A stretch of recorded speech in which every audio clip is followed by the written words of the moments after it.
आप जैसे कर्म करेंगे भोग कर जाएंगे। वैसे ही भोग के आप जाएंगे। ये कलयुग है, इसमें त्रेता और सतयुग जैसी बात नहीं है कि आज आप कर्म करेंगे और आपको तीसरे जन्म में आपको चुकाना पड़ेगा।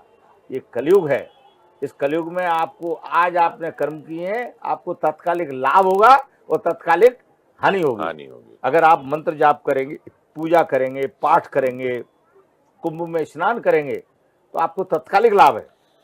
एक सवाल महाराज जी, अखिलेश यादव ने कहा कि योगी सरकार ने को कैबिनेट नहीं करना चाहिए था महाकुंभ में, और उसे वो पूरी तरह से पॉलिटिकली बना रहे हैं और पूरे मंत्रिमंडल को लेकर नहीं जाना चाहिए था। तो जो आप कह रहे हैं कि अखिलेश और आजम अधर्मी थे, क्या उनका ये अधर्म अभी तक जारी है? थोड़ा सा अपनी पिता की बुद्धि को छोड़ के स्वयं की बुद्धि इस्तेमाल करें। इनके पिताजी की बुद्धि कैसी थी? इनके पिताजी की बुद्धि ऐसी थी कि उन्होंने कार सेवकों पे गोलियां चलवाई और उस पाप के प्रायश्चित के लिए इन्होंने पिताजी की मूर्ति यहां कुंभ में लगवा दी है। तो पिताजी की मूर्ति यहां कुंभ में भेजने की क्या जरूरत थी? है? अब उनके जीते जी तो उनको पवित्र कर नहीं पाए, अब मर के पवित्र करना चाहते हैं। और तो दूसरी मूर्ति पाप का प्रायश्चित है। मैं तो यही समझता हूं कि कुछ प्रायश्चित होगा इनके मन में, तभी यहां मूर्ति भेजी है। जब मुलायम सिंह ने जीते जी कार सेवकों पे गोलियां चलाई, कितने कार सेवकों की निर्मम हत्या की, तो मुझे हत्यारा कहने में कोई संकोच नहीं है।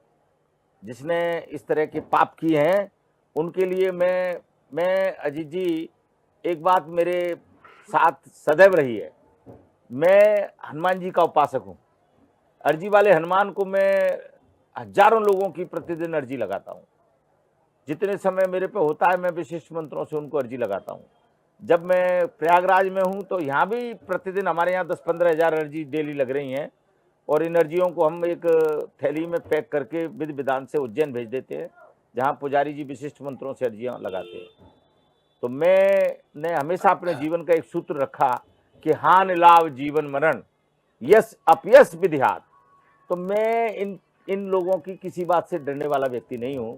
जो सत्य है वही सनातन है, इसलिए मैं हमेशा सत्य के बोलने का हमेशा कोशिश करता हूं और मेरी जानकारी में जो होता है उसको मैं सत्यता से ही परोसता हूं।